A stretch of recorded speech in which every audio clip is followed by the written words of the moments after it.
Ngayon pong tag-init, siguradong on the go na naman ang marami sa mga pagtuklas sa mga magagandang lugar sa bansa upang marelax bakasyon.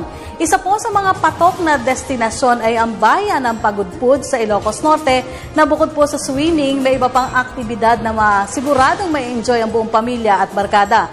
Halina't sumama sa isang masayang adventure sa tinaguriang Jewel of the North mula sa report ni Benj Bondo.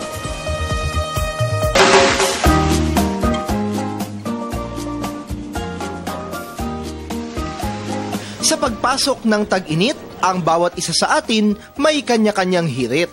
Siyempre, hindi pwedeng absent sa listahan ang paglangoy at pagtampisaw sa tubig sa ilalim ng maaliwalas na sikat ng araw.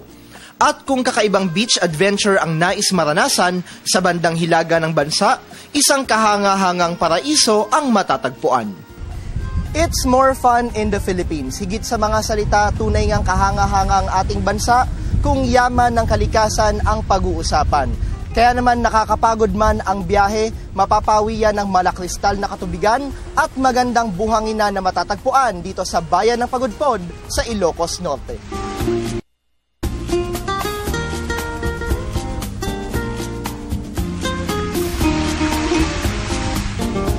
Pagdating pa lang sa bayan, ito ang bubungad sa iyo sa tinaguriang Jewel of the North ng Pilipinas.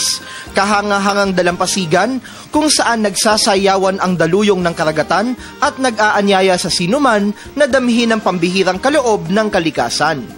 Sa dami ng cottage at villa na pwedeng pagpilian, siguradong swak na swak ang lugar na ito sa bonding ng mga pamilya at barkada.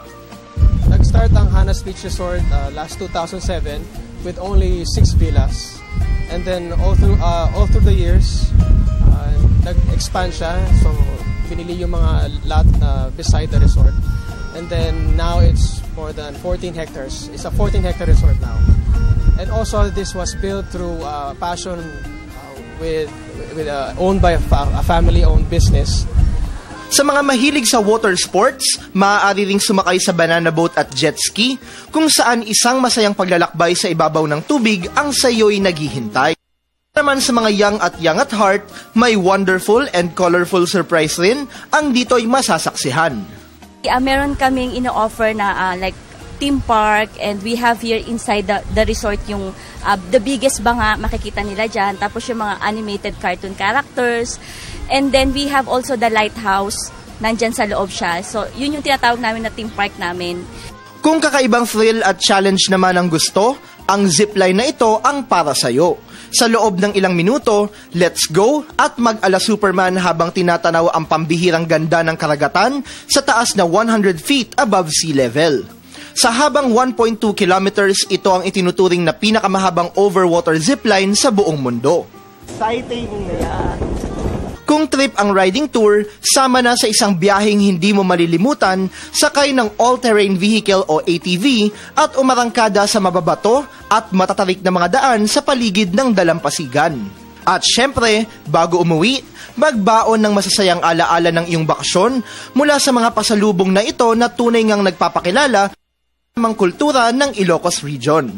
Minsan nga lang daw dumarating sa buhay ang magagandang pagkakataon. Kaya naman kasabay ng magandang panahon, dapat itong sulitin sa pagbisita at pagtuklas sa mga katangi-tangi at kabigha-bighaning destinasyon na tunay ngang sariling atin.